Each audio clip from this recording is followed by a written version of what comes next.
solution for this example, we've already got a header that goes forward 1 to 24. Per the instructions, we now need this one to go backwards. So I'm going to say that must be the life or the period of the loan, and this must be equals to that cell minus 1. So when I copy it and paste it, we know how many months are left in the loan. The next thing we need to then work out is what is the capital portion of the loan based on the remaining life. I'm going to use the PPMT function, so the principal payment function. So what is the rate we need to use? You'll see we've got the interest rate up here. I'm going to use that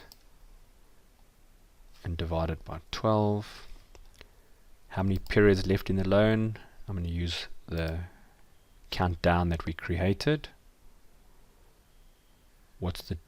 Sorry, that's a mistake. That should be period 1.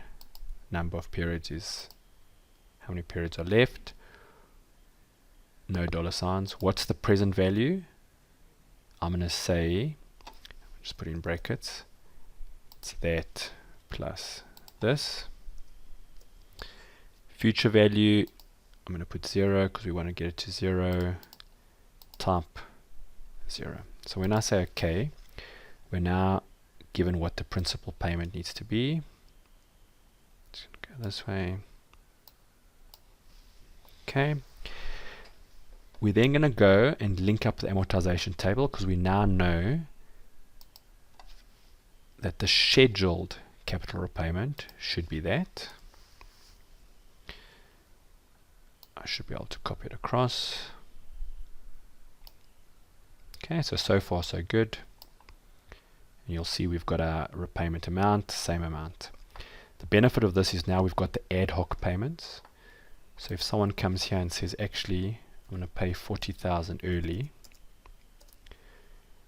immediately that adjusts, the repayment amount adjusts,